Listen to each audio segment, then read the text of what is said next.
Hello, everyone. Looks like we are live. So, I'm Simon, founder and CEO at Stampix. I'm delighted to host this session where we're going to demystify birthday rewards.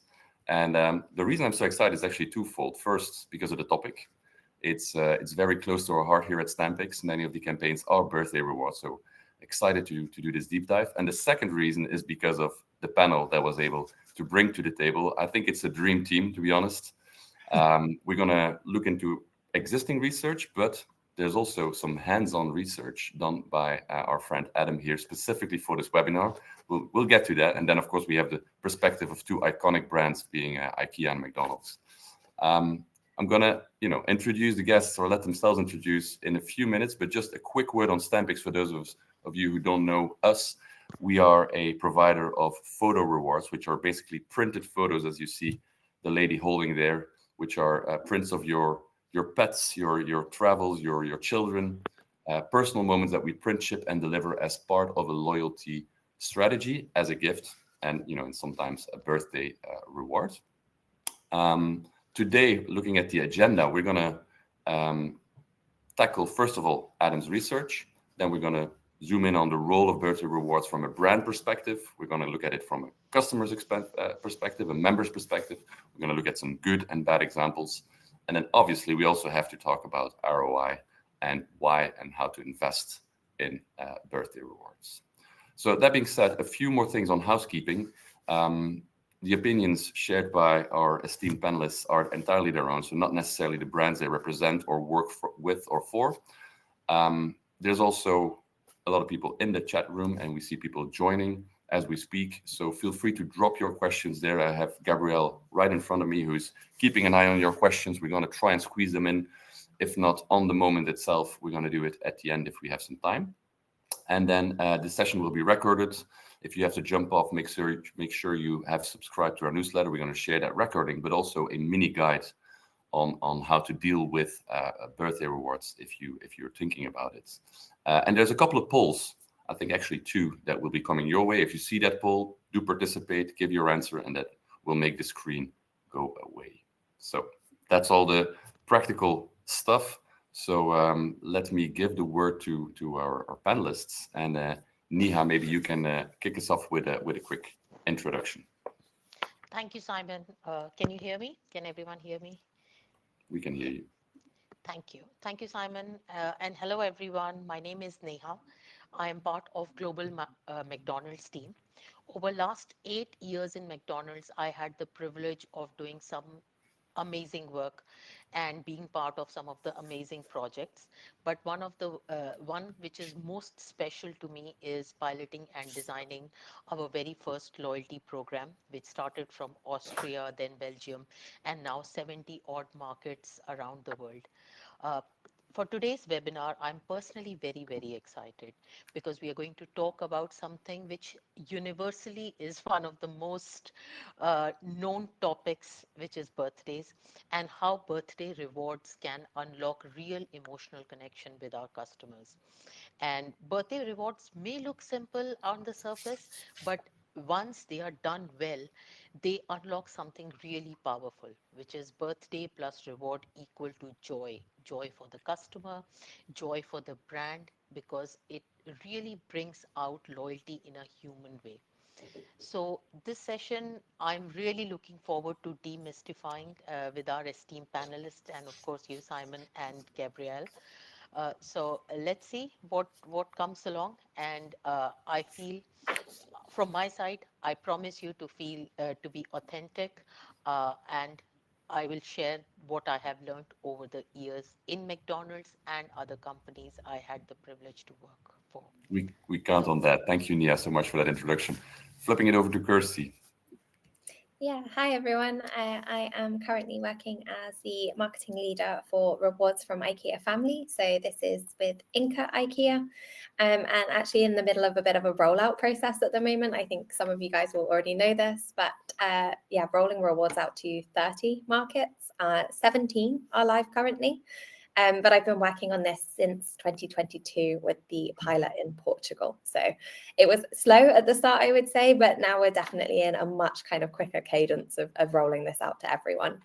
So yeah, that's what I'm doing at the moment, and super excited to have this open discussion about birthday rewards, and interested to hear some good examples, because if I look at my personal birthday inbox, it's not the best examples. It's a lot of, I wouldn't want to do that as a brand. So yeah, but let's see what we get to today and what nice discussions we have. The good, the bad, and the ugly. We'll get to that with Adam, and this is a good bridge to you, Adam, to introduce yourself. Yeah, well, I'm really appreciative of the opportunity, Simon. And Kirsty, I know you from online, and Nia, I've also heard you speak before. So an amazing group of people on the call. Well, I'm an independent specialist in loyalty for the last 18, 19 years coming up, advising brands on their customer loyalty and loyalty programs. And you may be familiar with the ongoing research study that I do on consumers' attitudes to programs. It's called For Love or Money. And I love when you said, Niha, about joy and humanity, because that's the love side.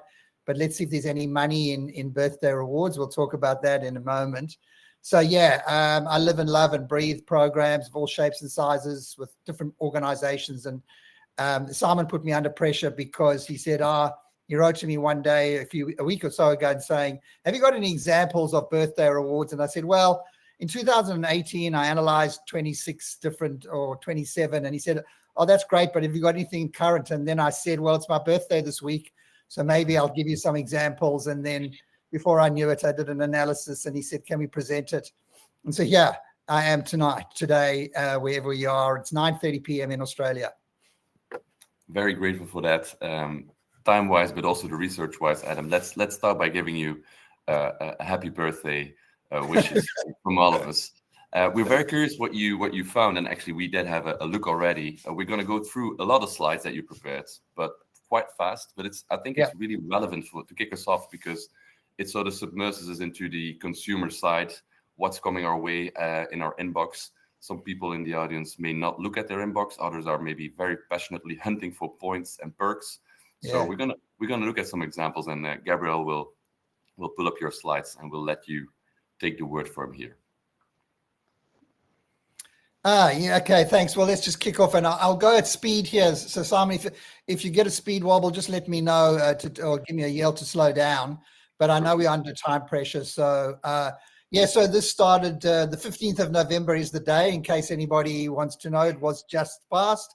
And I have joined hundreds and hundreds of programs. And just on the slide is a summary of some of the insights that I've analyzed across 25 birthday emails that I received. There were many, many more, but I just focused on these. About $200 to $250 worth of offerings from gifts in terms of money. Many had a threshold spend, some didn't.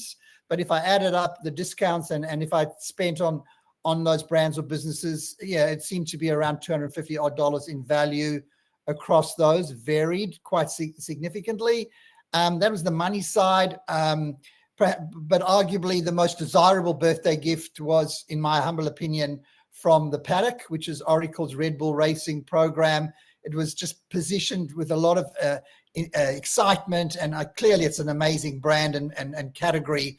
But they had a competition, they had extra points. It really brought it to connected with their brand and their offering. So that got me the most excited. The most generous, although I'm not going to take part in it, was free chips every day for the month of my birthday from a great brand here in Australia called Grilled. I don't think I will go and have free chips with a burger every day of the month, I'm afraid, but still very generous for those who want to have free chips every day with a burger. I just don't know how many people would do that, but still, I like the generosity of it. You spoke about joy, Niha. Joyalty moments of magic is my phrase of the day of the year. And the two that really give me the greatest joy is Boost, which is like a smoothie retail business here with their free drink. I know it's very, very popular. I had a message in from a colleague and person I've done some work with in the past saying, Pinky, who I know is on the call, who also said that the free Boost was amazing offering. There's no strings attached.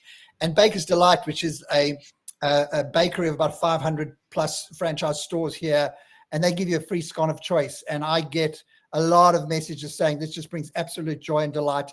It's small, it's simple, it's just a beautiful little moment of joy for people to come into the store and get their free scone. Expiry is a very interesting. I'd be interested to hear from the brands about how they manage expiry. But there was a really interesting one around. I had to come in either 2 days before my birthday, on the day, or 2 days after. So they really contained the expiry to make sure I go in and get the offering, and right up to 90 days for some brands. 2 had a bit of an animation. I won't spend too much time on that. I'm going to get through this quickly because I want to show them examples. One did a pre-birthday and a day of the birthday reminder, which was the boost. I thought that was really smart. Also very creative. I'll show you the creativity. One I loved was how they respected my data, because they asked me, there was a little call to action which said, do we actually have your correct birthday? And if not, oops, sorry about that. Please update your details. I thought there was a great, subtle, nice smile in the mind tone of voice. Update your details in case we got your birthday wrong. Very clever. One had a very important, you must be a member for 30 days to get the offer, because I reckon there's a lot of scammers and birthday opportunists who rush in and put a birthday in their month to get as many offers as they can. But clearly, this brand only wanted genuine people. I thought that was really interesting to hear if either of you do that with your birthday rewards. And there was one where the image came in that didn't quite suit my passion to be a young person, because the image was a very old person. So I didn't quite like the image, but we'll talk about that one. And then let's Gabrielle, go to the subject headers, because I am going at speed here, Simon. There on the list is all the subject headers, I guess in 10 seconds or less, because you only have 10 seconds or maybe 1 second to read the subject header in an email. So you've got maybe 25 seconds, but I won't let you go through it. You quickly shout out in the room, or maybe Neha and you and Kirsty, which subject header do you think stood out for you? Not sure any of them stand out to me. There's like so much repetition of happy birthday. Yeah. Like, yeah, Exactly. more birthday. Birthday, yeah. exactly. Yeah. Well, there's one that's really interesting for me, and when I show you why it stood out for me, it's really at the third from the bottom. And Gabrielle, maybe you go to the next slide because it jumps out. Yeah, this one had a subject line which said, "This day hits different." That's all it said, and it's from Diesel. And it's so on brand, because it really is a little bit quirky out there. And I just thought the subject says, "This day hits different," and open there was Diesel. So that for me was the one that jumped out. Simon liked Sip Sip Hooray. That's the one from the Boost Juice people. But there's, me too. Sip Sip Hooray. That's what I jumps out for me. On brand. It's not. It's celebratory, and it is. It's not happy birthday, Adam. Yeah, exactly. So Simon, I just thought subject header is something, you all, how I'm interested in both everyone's view on, how you can be different and what you can do to stand out. But that's what happened for me. Simon, do you want to just quickly, or Gabrielle, run through a couple of examples just visually?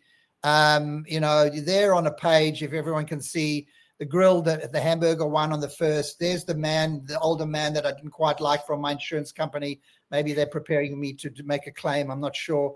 And then the two pre and on the day from, I like their Make-A-Wish, free boost, Sip Sip Hooray, really on brand, nice and clever, creative. We'll talk about sort of the pre teaser and then on the day. I thought that was nice and different. Next slide. I don't think, there's the one on the left, which is from Baker's Delight. Really interesting. I know them well. I asked them what their redemption rates are on their birthday scone, and they were prepared to share with me and let the world know that they're averaging about 41% redemption. That means not open rate. That means going into store to get the free scone. Now, that's pretty good, I think. And I don't know if you guys are going to share your redemption rates, but I'd be interested to know if that meets or beats, or you beat that redemption rate. But I thought it was really good. And they get some beautiful comments about the free scone. And if we have time, we'll share one or two of those. The one on the right-hand side is the, oops, did we get that's Ted's the camera people. Did we get the right data? It says at the bottom, it's not your birthday. I thought that was really clever about gathering data. We might skip through because we won't have much more to do. What's on this page? Nothing outrageously different. Clearly, these are all side by side, but in my email there, it's pretty much standalone. There's nothing for me to specifically talk about on these. One's a pharmacy group. Then there's the Red Rooster, which is chicken. T2 is the tea people, and 8 Rewards is a group of restaurants. Keep moving. TGI Fridays. Happy birthday from the wine people. They had quite a big a threshold spend. I think I had to spend 150 to get 25, which is a decent discount. But that's a wine purchase. And we'll move to the next one. There's one from, actually one of them ones I forgot to mention was my physio. So that's not a loyalty program, but my physio sent me, not the one on screen, but they sent me a 20% off a massage, and I'm definitely going to redeem that because massages are quite expensive, and that's quite generous. But I do go spend a lot there. In fact, my wife said to me, they damn well should have given you a discount. We spent so much there at the physio. So and then there's yours, Kirsty. There's my $10 off from IKEA family here in Melbourne with a threshold spend of $50. Be interested to know how that goes for you. And then we finish up, I think, Gabrielle, whilst we're going, what's on this page? Coffee from the Coffee Club. That's always well appreciated. There's the House of Diesel one I mentioned. Body Shop in the middle was a standard, I think, $10. I couldn't find a threshold on there. I don't know if there was. And I think we're done. If not, the last slide, Gabrielle. There's the one of the happy birthday, Adam. Good, strong Adam. Everyone loves their name in highlights on their birthday. They did that at the paddock at the racing group. Sorry, the Oracle Red Bull. But the copy is quite exciting. And Rip Curl is a surf brand, and they had a nice generous $20 off, no threshold. So that's the quick summary, Simon. I don't know if it was 10 minutes or so. You don't have to go through this. Everybody will get a copy of this. That's the full analysis, and then that's my suggestions. We'll go through those afterwards. But happy birthday to everyone. The only subtle thing there, it says there, many happy returns to us. I was chatting to Simon, but I'm from South Africa originally, and it's very colloquial there to say many happy returns. Now, I'm in Australia, and people don't really understand what that means, but I play that on returns back to the business because you're driving hopefully an offer for someone to come back in. So it's a play on how we used to say happy birthday back in my homeland. So Simon, I'm finished. I'd love to hear the voices. Great overview, a lot of variety. You really disclosed everything with us except the actual age, but we won't put you on the spot that you are right now. I think the IKEA example is potentially a great segue for us to look into Kirsty and Neha's experience. Just for perspective, we created this slide with some numbers of both programs, which are, of course, huge on a global scale and have been around for a while, covering a lot of countries, a lot of variety there as well. So let me hand it over to Kirsty maybe to share her perspective. I know before we talked about 2 different approaches, a framework that's present at IKEA. So I'll let you unpack that. Yeah, so to start with, for us, birthday rewards sits under what we would call a thank you surprises benefit. So we don't communicate it in advance to customers. There is no on your birthday you will get. And then also our way of working is we tend to support the markets, and we don't tend to prescribe things to the markets or say, to each country, you must do this and you must do things in this way. So actually we give them a lot of direction, a lot of flexibility for them to work with these things in different ways. So Adam, where you received a kind of monetary voucher, generally they are threshold ones. That's obviously the Australia example. Actually, for some of our other markets, we tend to do food rewards. So those are the 2 big ones. We have monetary ones, which are threshold coupons, or we have food ones, which usually is a free piece of cake or something like that, which ties nicely into the birthday message. And then Adam, you mentioned validity. For us, they're valid for 30 days usually. So should have plenty of time to spend it. But yeah, that's how birthday rewards work for us. And then I think we get into measurement a little bit later, right? So I'll hand over to Neha to talk about birthday rewards at McDonald's. Perfect. Thank you so much, Kirsty. Very, very Thank you, Adam, as well. Very exciting piece of research which you have done, and I'm sure I'm going to use it for our markets. So, Kirsty mentioned about markets being the leaders for them because they understand their customers, they understand their ROIs, and they understand their leadership. So, for us as well, for birthday is not a stand-alone CRM exercise for us. It's a part of overall marketing CRM strategy. That's what is our humble submission to our markets is that it shouldn't be just a standalone. It should be a part of your communication exercise to our markets.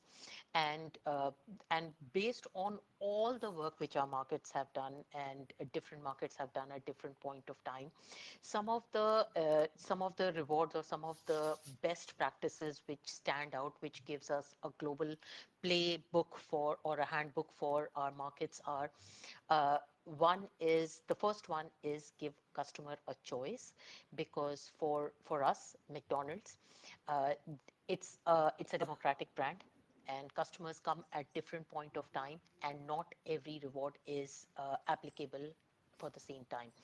Whereas morning customer would prefer a coffee reward versus an afternoon customer versus an evening customer. So day part, week part impacts us. So give customer a choice.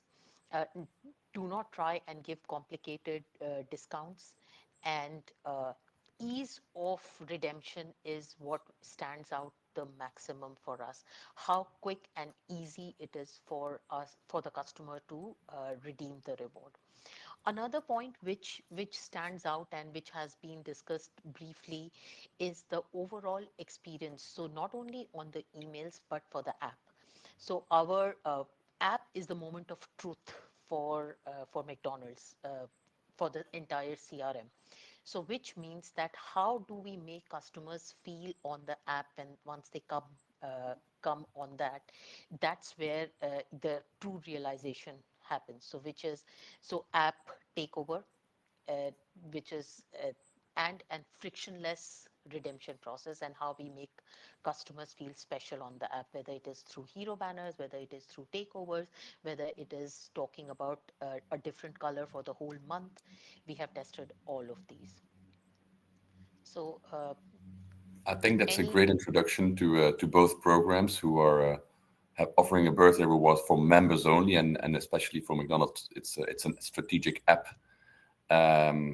play. So great. Thanks for sharing it. I think it's a good time now to also involve the audience a little bit and launch a poll question.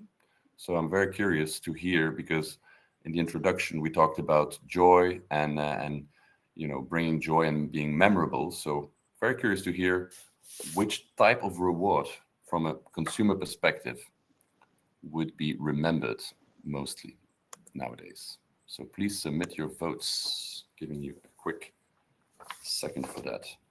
Cool. Brings us to the second subject, let's say, is the brand's perspective. What's the role of this birthday reward in your loyalty strategy? Just referencing two pieces of research. One shows that there's a huge uptake or huge open rates, which is traditionally higher than other promotional emails. So birthdays do work in that sense. And the other one is that from a brand's perspective, it's usually one of the top 3 moments, the birthday, as a loyalty moment, as an attention moment in the communication strategy. So I'm going to let Adam, because you have so much research at your fingertips, what's the general take on birthday rewards? Yeah, it's actually quite a discussion point with when we're designing and building programs, because pretty much it's become a staple element. Like you've got points, perks, and birthdays.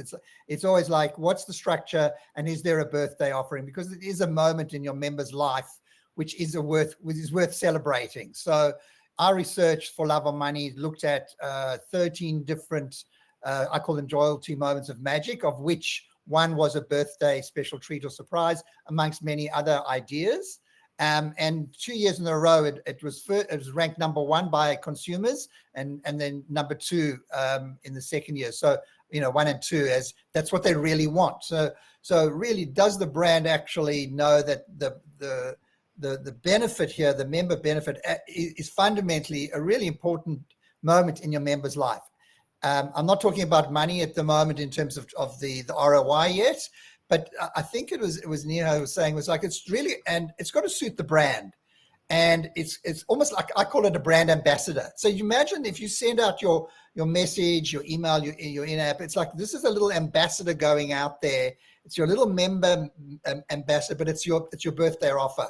And so it's absolutely got to be in sync with the brand, the tone, but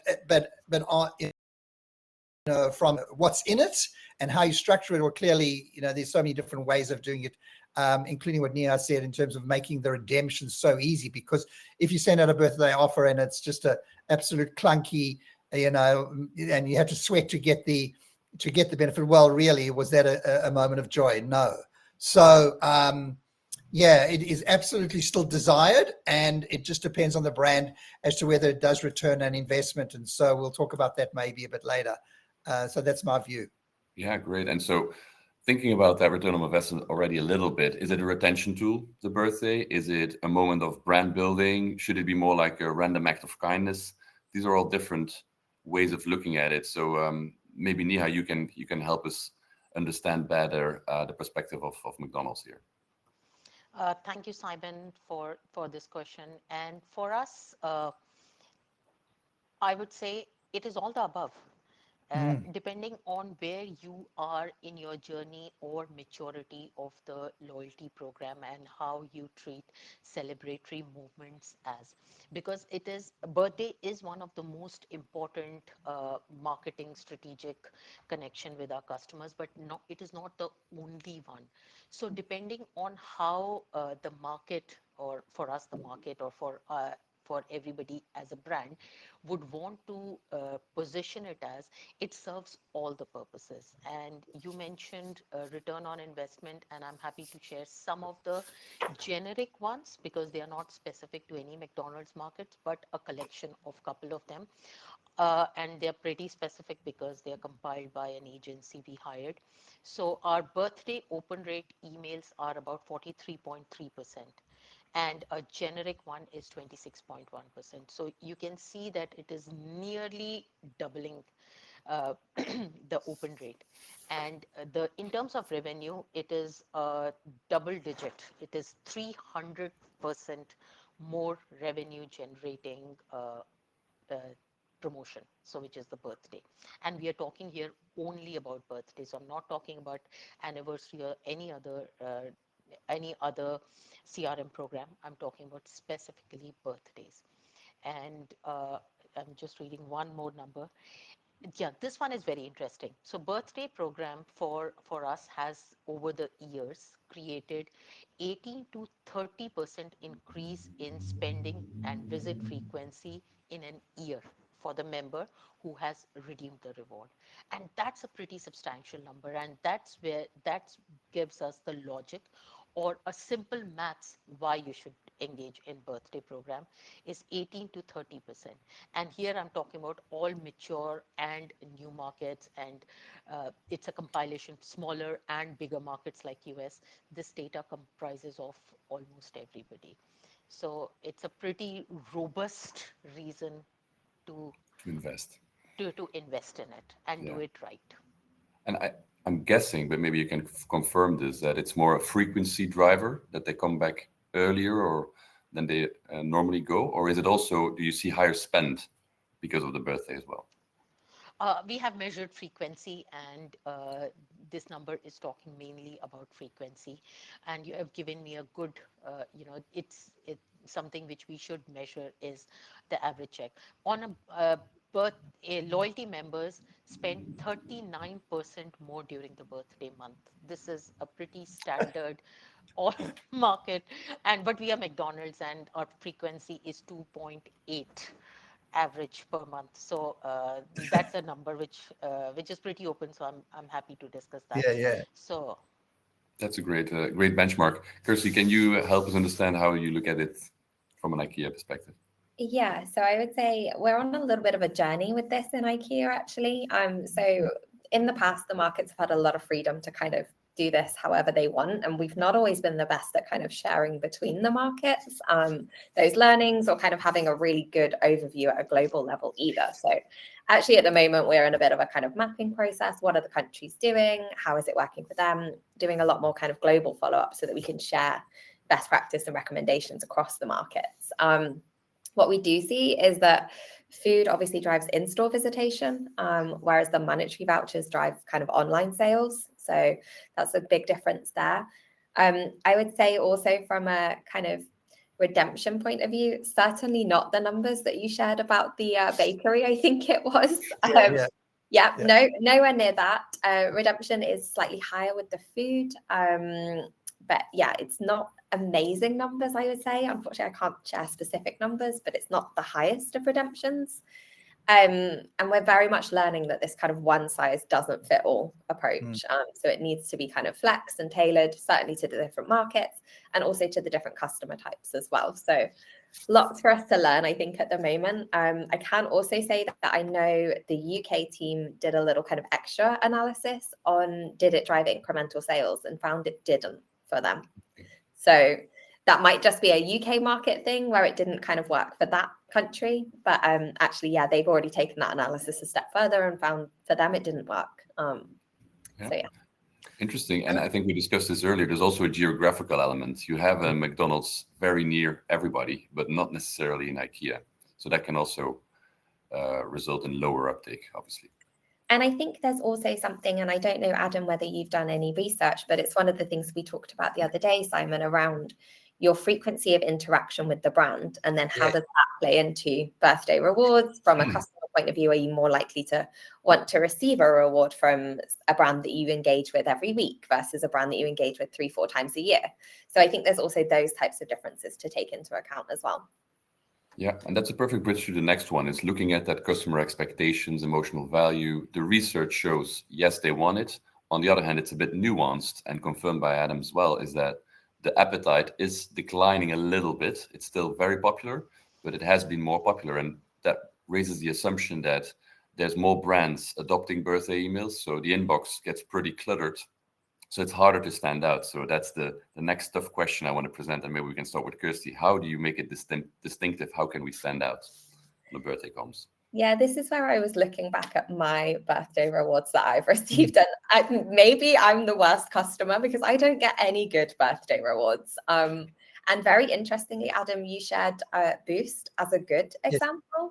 I actually have a bad example experience with them in the UK. So they sent me the free smoothie, which lovely. I haven't purchased with them in about 2 years because I actually moved and there isn't a store near me anymore. This was the only piece of communication I received from them in a year, 2 years. So that for me felt very odd, where I was like, I didn't even realize I was still a member here.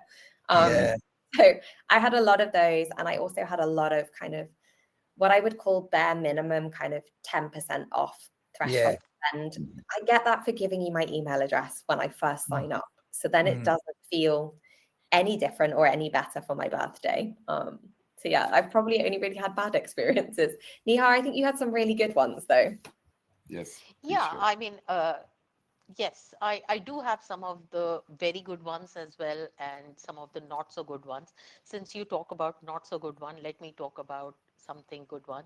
So which stands out for me was my car dealer. So you generally buy a car which is and do not interact with the brand for a good few years. So Honda, my car dealer, Honda, they sent me a Yeti mug, a good one, on the birthday. They just sent it, and with a personalized birthday card, which was a physical gift, not an email, which stands out. And then I was just thinking about it that nobody forgets the car they drive, so I'm not going to get into a Mercedes while I own a Honda. But what it does with me was, while I carry the mug, so many people in the office asked me about it. So and that's when I realized that's what it is doing. It's not only engaging me, it's engaging others as well. So the kind of gift which and which I can carry as well, considering the cold weather in UK. So great example of tying the brand bringing the brand into the living room with Yep. something tangible, which is Yeah. a novelty nowadays. Adam, maybe you have some final thoughts on this. Yeah, well, I love that example but that's brand appropriate. So, it's not a small investment when you buy a car. I don't know what size of or Honda you got, but it's certainly one of the second biggest purchase in one's life after a house generally. So, you've invested big with them, and so by definition, their gift to you, which you weren't expecting, number one. Two, it's physical. Three, it's got leverage in terms of wherever you go, people, oh, who was that? You tell the story. So we don't forget about word of mouth here. So the birthday itself, in your example, has given them, great brand equity into other, whether those people go buy a Honda or not, that's not at this stage something that we can determine, but it's still good for brand. Yeah. And Kirsty, yeah, look, just a comment on some of your not so good. I have so many not so goods because it's just a data dump and they just send, and that's when they just get push delete. So I guess the discussion, and that's why I still am, Simon, I haven't said this publicly, but I'm still a big fan of what you do because it's so physical, and the memory is there, and that's what you've got to work with. You've got to work with memory. You got to make it. There's a famous Seth Godin quote, which is when he wrote the book Purple Cow, which was, you got to make something remarkable. What does remarkable mean? Worth remarking about. And I think that's what we got to think about. Yeah, cool. My personal favorite example is a restaurant who offers me on the birthday a free bottle of champagne. So you're inclined to bring your family or at least someone, and you go there to celebrate. You have to consume it on your birthday, but I've taken up that offer multiple times. So I think it's a clever way for you to go back and actually, now if we've moved, we still go into the city to claim that reward. So very powerful and affordable. So I brought myself a pretty bad example. And like I said, a lot of coincidences with Adam's birthday, but also somebody sent me this post, which I copied in here on how to get it wrong. And I highlighted the post. So it's from David, a fellow loyalty strategist from the US, who here explains his personal experience on his special day. He was 25 years a customer with Verizon, the big telco there. He actually calculated his lifetime value, which sums up nicely to 45 grand. And then he gets this reward, which makes sense people sending it to me because it's in the photo printing space. He could print a calendar, photo calendar, but here's the kicker. He actually had to pay $8.99 on his special day. So obviously that's, I think, one of the worst things you can do is just send a full promotional offer as a birthday gift. And I think his quote here at the end is, you mentioned remarkable, meaningful is another one of those words. I think it's an opportunity to celebrate, especially with your most valuable members. So yeah, quickly wanted to share that. And it's another reason for us to, maybe quick comments from you guys, if any, but we're going to launch a poll in parallel. I was just going to say, I think we need to remember that birthday is a celebration moment for the member, right? It's not like, while we might want to kind of position it in a commercial way for the brand, that is not the primary kind of motivator from a customer point of view on that day. Like, it is about celebrating them. It's about them getting presents. So then I think sometimes when you go with this really commercial approach, it doesn't feel birthday anymore. Yeah, exactly. Cool. Let's do that poll, Gabrielle, if we can launch it. Excellent.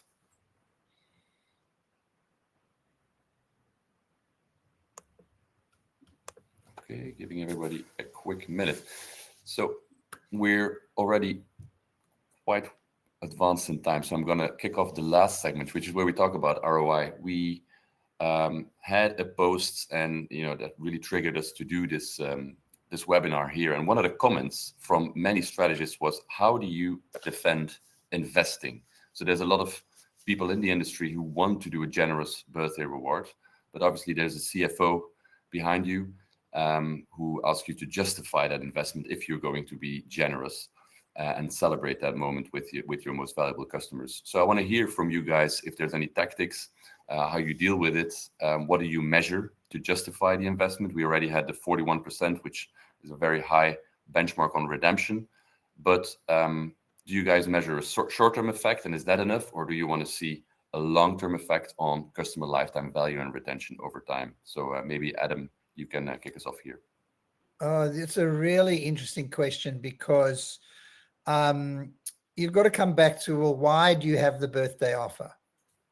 So, like strategically, if you've got a birthday offer in your program structure, why? Is it, as Kirsty said, are you genuinely wanting to celebrate your member's birthday and make them feel special?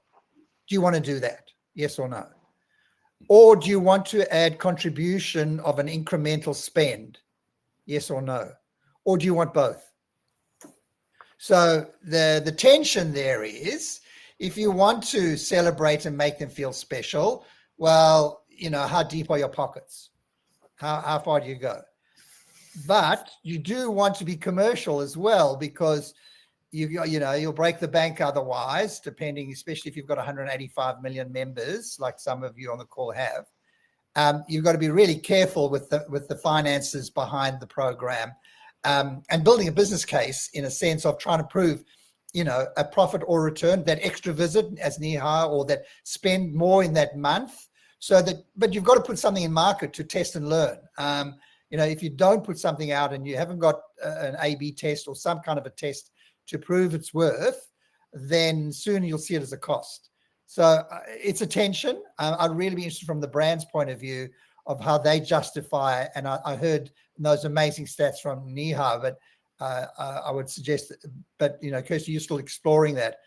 But certainly there's got to be a financial element of measure. Otherwise, we're just giving away. Yeah, and I also see the question from Mahmoud here in the chat, who's raising this very question. So, what is it? What are we getting out of it? Is probably a question that you're being confronted with. I also personally think there's an element of perceived value that you can play with. Referencing the example with the bottle of champagne, it costs them, of course, an investment, especially if it's real champagne.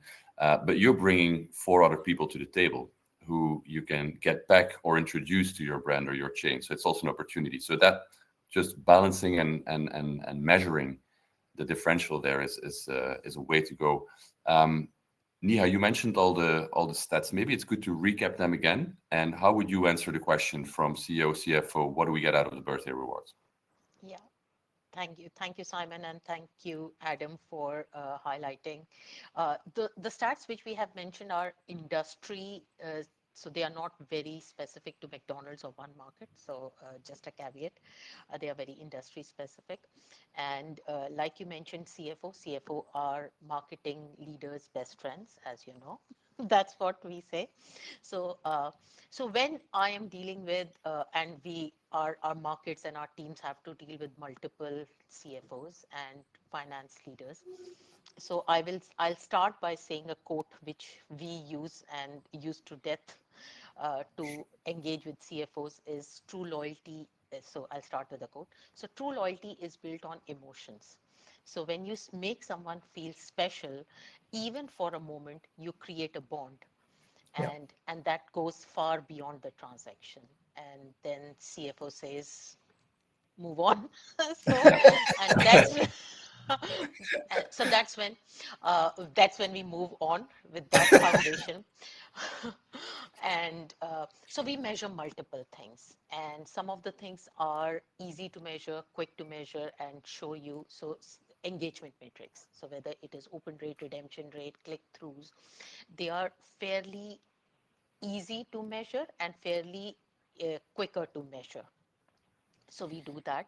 But things which we are most interested, which happen over the period of time, so which is medium to long term measurements, are revenue and profit metrics. So which is incremental revenue per reward, or average basket increase, which you asked me, Simon, and I don't have the answer to it, but something which we will measure over the period of time.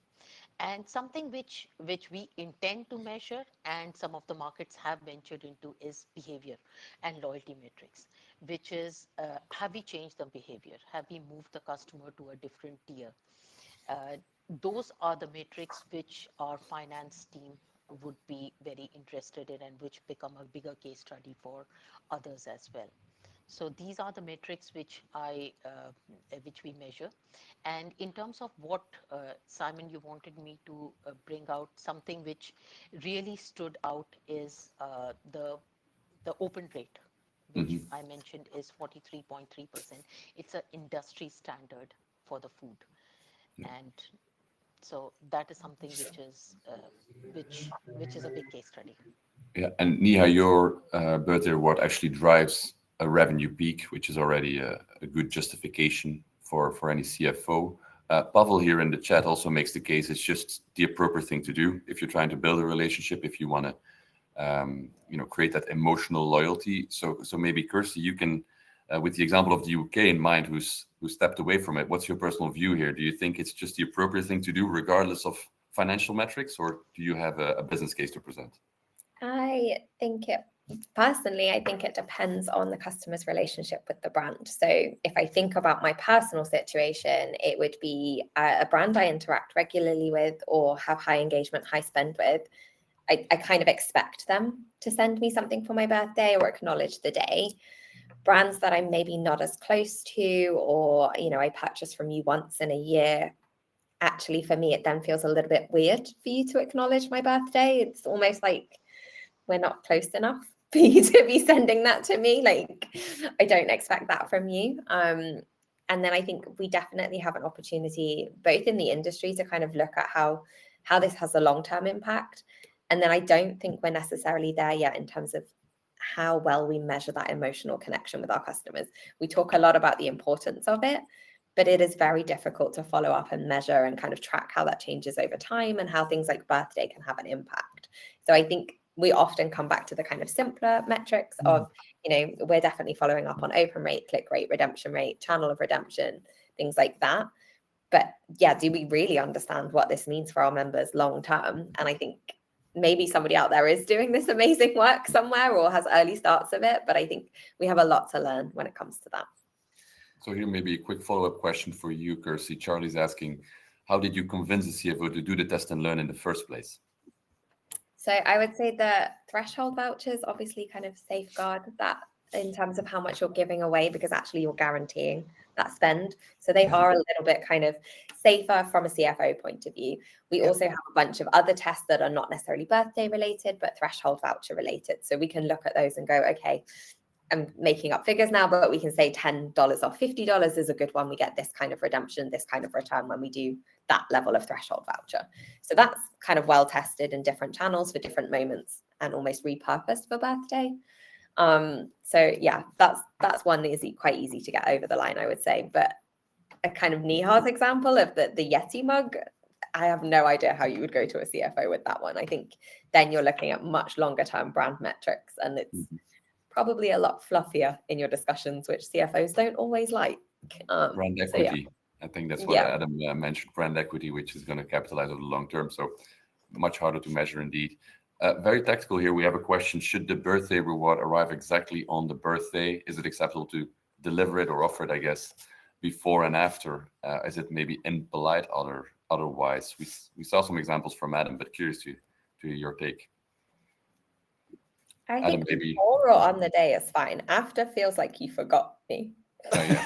It's my kind of like gut reaction to that. It's like, oh, okay, you forgot to send me a message, and now you're kind of chasing up and being like, oh, should have messaged you. Sorry. Yeah. I think Niha, you guys make it available the entire month, right? That is one of the best practices. So not all markets do that. So not all markets collect the date of birth. As in the entire date of birth. There are many restrictions in different countries. So generally some markets collect only the month of birth. So that one is fairly easier to manage from legal restrictions point of view, is to just celebrate the entire month of November. So happy birthday. It's easy to set up as well. So in terms of, I agree with Kirsty. A week before and a reminder on the birthday is one of the things. But after is a complete no. The only thing that I might challenge here a little bit is absolutely after is a complete no. Oh my God, you missed the day. You didn't even get it right. I gave you my birthday expectation 100%. But what I don't see, and maybe this is sort of like a trigger, which is if you do redeem, so you do go in and redeem the offer, is a celebration and a thank you for redeeming. So, I always talk about, well, can you do a bit of a, like it didn't really work for you, Kirsty, but the boost, it's something's coming. It's a bit of a surprise. I guess I know what it might come. It lands on the day. Well done. I am in the local area. I do get it, but maybe just a trigger, because obviously the data can be captured at point of sale to say, thank you for celebrating your birthday. You're taking up the redemption, a little subtle thank you. It's just, you close the loop, but also psychologically in loyalty programs, you remind people of the redemption and their engagement. So I haven't seen one yet, and I'm still redeeming as I'm going, just to test as many as I can. I know that after the massage, they'll say thank you anyway, because I would have finished having an amazing and relaxing time. But any of the other, when you've got millions and millions of members and or things, there must be a way to trigger a thank you. Yeah, quickly want to touch on Alexander's question a bit earlier in the chat, where I was skimming through the role of CSR. So, what's the perspective here? Do you connect to a greater cause, doing well? Is it an opportunity there to make it less self-interested from a brand perspective? I would say yes. And customers often say they would like things like this. So actually, there's a lot of research out there, I think, where customers say they would like to give their points or their rewards to a charity. Most people actually don't. Like, if you look at how many are actually using that feature, it's very low amounts. So, and then, I have to think personally, if somebody got me a gift voucher for Christmas that was, we've donated whatever to a charity in your name, it's not a really memorable present for me as a person. Maybe that says more about me than receiving that as a gift, but it's not for me then. And I think birthdays are almost selfish moment, to be honest.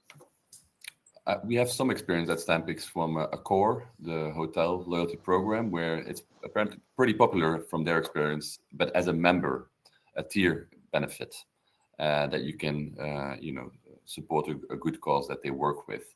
So that's one where it does work, but I do tend to agree that on the birthday, it's about you, and we may have the right to be a bit more selfish. So Adam, I don't know, probably you have some research on this as well. Yeah, I think Kirsty nailed it. We call it the say-do gap. I say that I'll do it, but I don't do it. And I've, in all my research, I've done it every single time. It's still there. It's still discussed. I'd suggest still having the option there is still, it's still a percentage of people who will not, and I don't know the numbers. And for those clients who do it, they tend to say it's relatively low. It's the fact that it's there as a choice. And that's one of the things that Neha said right in the beginning, which is choice is really an important element of a birthday reward. And I think it's a great data collection, but also, give me a choice of my birthday. Would you like $5 or 50 points? Would you like a free burger or would you like chips? Would you like meatballs or would you like $10 off? You will know when you give a simple choice in an offer. Soon the data will tell you.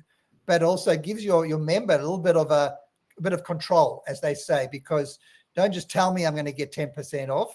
Give me a bit of a choice. And I think that's a really important element to a birthday offer. Yeah.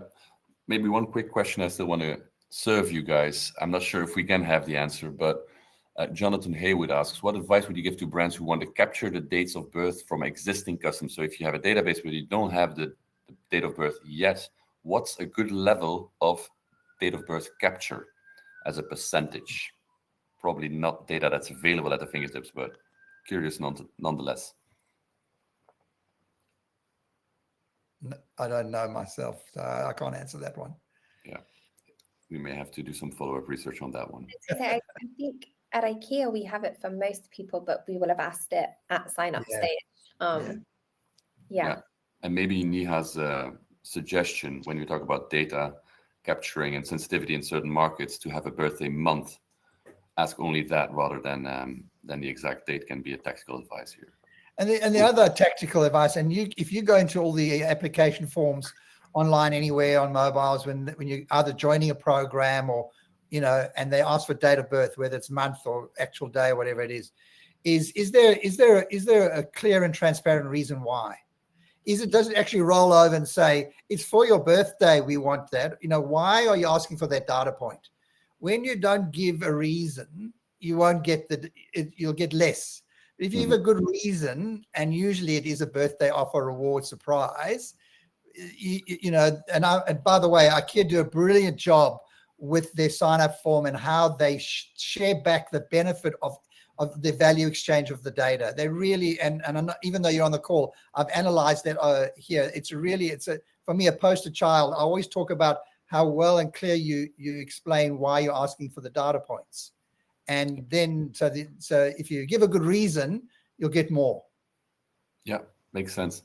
Few more questions that are just coming in, which I'll tackle myself very quickly from Ali, who's asking, is it appropriate for brands across a variety of sectors to talk about birthdays, to offer something? Insurance companies, for example, what our research that we have, and we'll include it in the follow-up, is that it's a top 3 moments across industries. So even if you're an insurance brand or a telecom operator, it's always in the top 3. Sometimes it's Christmas or update of states of affairs or a new level that you've reached that are the key moments. But birthday is always vital. So I think, yes, there's an opportunity. Kirsty raised the point that if your frequency is very low, there's a potential risk that it's not appreciated or it's perceived a bit weird. On the other hand, telcos don't have a lot of touch points either, and they've really created a habit with loyalty programs, and we work with a few telecom operators. They get sometimes up to 50% of people on a dedicated loyalty app where the birthday reward is very big. And again, those same practices hold true. You offer variety of choice on the birthday, you make sure it's valuable rewards. And to Darren's question, from our experience, offering 3 or maybe 4 to a customer is good practice. And try to combine some of the telco bonuses like owned benefits, more minutes, more data, with some partners that you can work with to offer something valuable on their special day. That would be my advice to the last couple of questions. But Neha, maybe, or Adam or Kirsty, some final thoughts there as well. I'm happy to share. So in UK, I am part of a health insurance brand, Brew, and they have an amazing loyalty program. As in the loyalty program, which is very on brand, encourages people or members to exercise, and then they can unlock rewards. So whether it is steps, exercise, calorie count, they have, you name it, and they have done it all. And then you get discounts on shoes, or discount as in jogging shoes, or discount on Gymshark clothing. So it is right on brand. And on the birthday, they give a challenge to walk. It's your birthday and you don't exercise. That's how it is.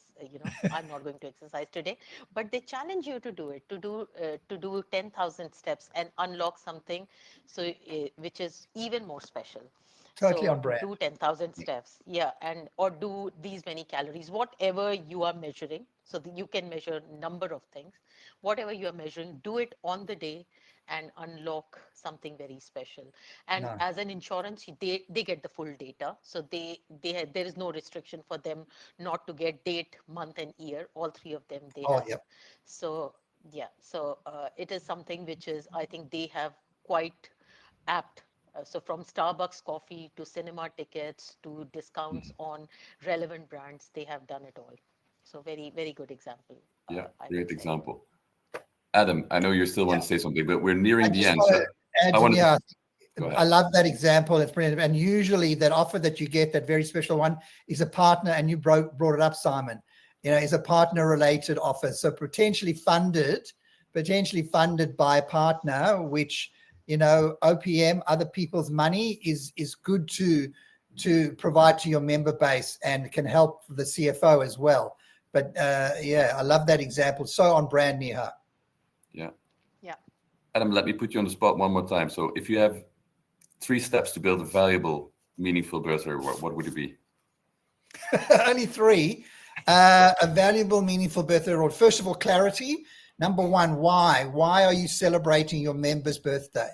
And I spoke about, get to everyone here on the call is about emotional connection, but also why financial, down the road. So clarity. I also think mindset is something else. Number 2, for me, mindset is think of your birthday reward as an ambassador for your brand or your program. And you got to be careful here because Kirsty's examples really opened my eyes to, I haven't got a relationship and all of a sudden I get something versus I have got one. And really, I've got so many more. Maybe I'll maybe I'll just repeat my creativity. Be a bit of creative smile in the mind. It is a day of celebration. Don't be bland and boring. Find a way, use your tone of voice, even if it's just something a little bit that's not just, a list of the same. Be a little bit creative with the message. So I've got many more, but those are my 3. Excellent. Cool. We're out of time already, 1 minute over.